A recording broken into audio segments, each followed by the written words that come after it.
ఆలస్యం చేయకుండా త్వరగా రా. వెళ్దాం పదమ్మా. ఇప్పుడు నువ్వు రాకపోతే నన్ను తిడుతుంది. వచ్చాడు పానకంలో పొడకలాగా. ఆయనో రకం వీడో రకం. ముప్పొద్దులా నేను వండి వార్చాలి, ఆవిడ ఆజ్ఞాపిస్తే చాలు గొడగొడ వణికిపోతారు.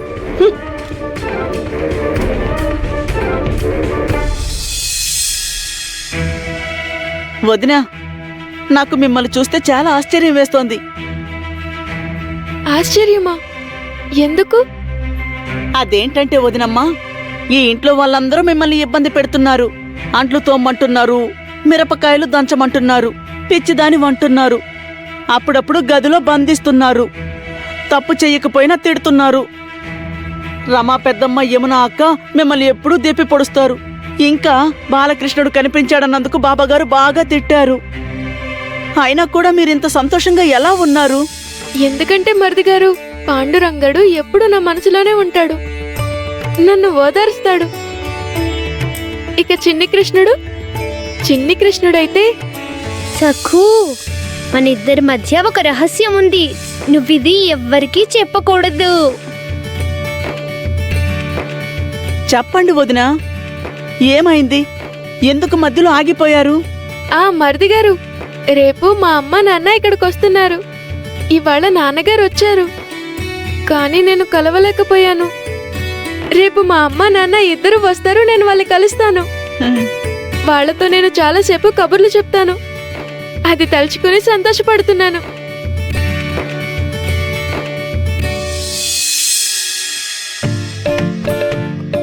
ఉమా, ఉమా, అరే ఏ అవతారం ఏంటి ఉమా? నువ్వు అచ్చం లంకలో సీతాదేవిలా ఉన్నావు. నువ్వెప్పుడు ఇలాగే ఉంటావనుకో. కనీసం బయటకు వెళ్ళేటప్పుడైనా మంచి మంచి చీర కట్టుకోవచ్చు కదా ఉమా. మళ్ళీ వియ్యపురాలింట్లో ఎవరైనా ఏదన్నా అంటే బోర్ నేడుస్తావు. నేనా? నన్ను ఎవరైనా ఎందుకంటారు? అయ్యో అయ్యో, అరే సకు మంగళగౌరి వ్రతానికి వెళ్ళడం లేదా? మీ ముగ్గురు కూడా బయలుదేరలేదేంటి?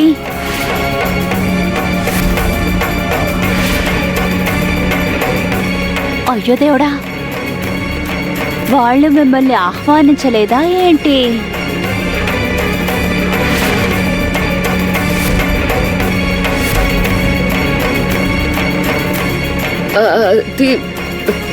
పిలుస్తారు తప్పకుండా, దారిలో ఉంటుంటారు.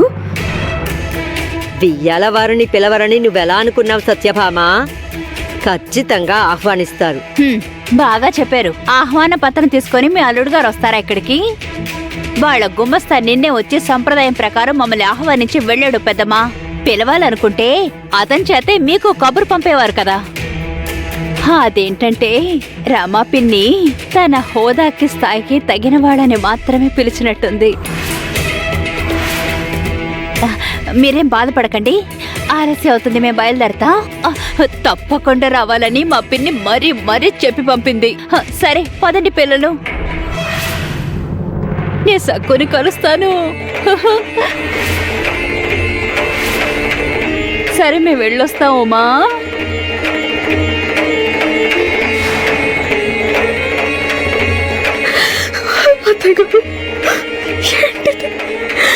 మనసకు మొదటి మంగళ గౌరీ వ్రతం చేసుకుంటా, అది కూడా మనం లేకుండా.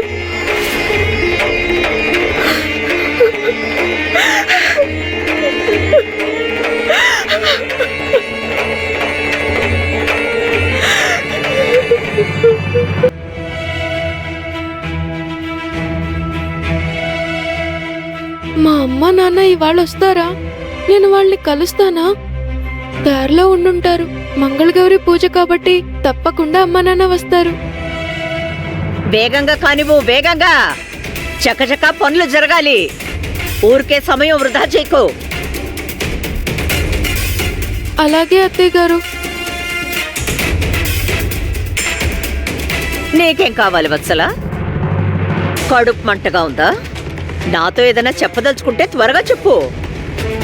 ఏమిటే పిచ్చి మొద్దులా ఎందుకు వెర్రి నవ్వు నవ్వుతున్నావు? అది అదేంటంటే మనోరమక్క, ఈరోజు మంగళగౌరి పూజ కదా, బంధువులు ఇరుగు పొరుగు వస్తారు. నేను ఈ ఇంటి పని మనిషినని వాళ్ళు అనుకోకూడదు కదా. అందుకే మీరు 4-5 నగలు ఇస్తే నేను కూడా వేసుకుంటాను, బాగుంటుంది కదా.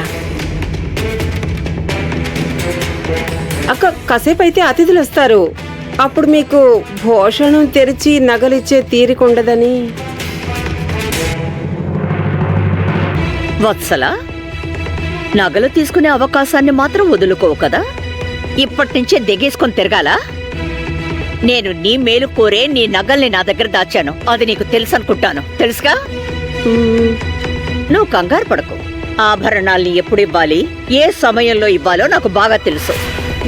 పేరెంటాళ్ళు సాయంత్రం వస్తారు. ఇప్పటి నుంచే నగలడిగి ప్రాణాలు తీకు. బంధువులు రాకముందే నేను నీకు ఆభరణాలు ఇస్తాను.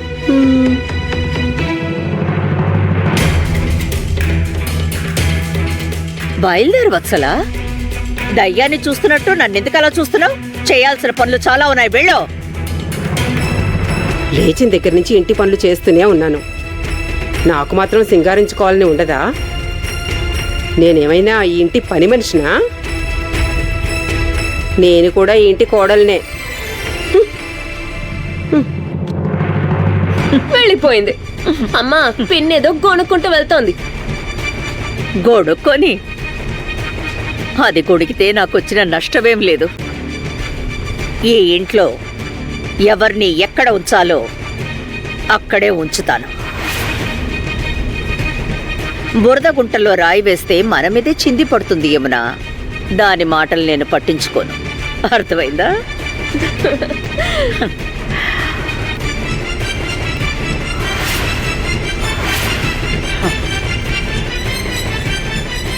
నువ్వు పని ఆపేసావంటే?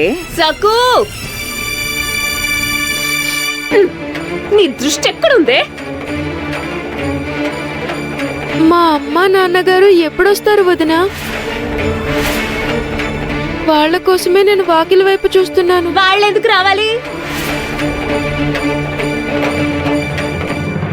అంటే మంగళగౌరి వ్రతం అమ్మా నాన్నల కోసం కాదు, భర్త ఆయురారోగ్యాలతో ఉండాలని, ఆయన విజయాలు సాధించాలని చేస్తారు. ఏమిటే నువ్వు? మీ అమ్మా నాన్నలు రాకపోతే మంగళగౌరి వ్రతం చేసుకోవా? నీకు స్పష్టంగా చెప్తున్నాను, గౌరీ వ్రతానికి మా బంధువులు మాత్రమే వస్తారు. మీ పుట్టింటి వాళ్ళు రారు, ఆ విషయం మర్చిపో.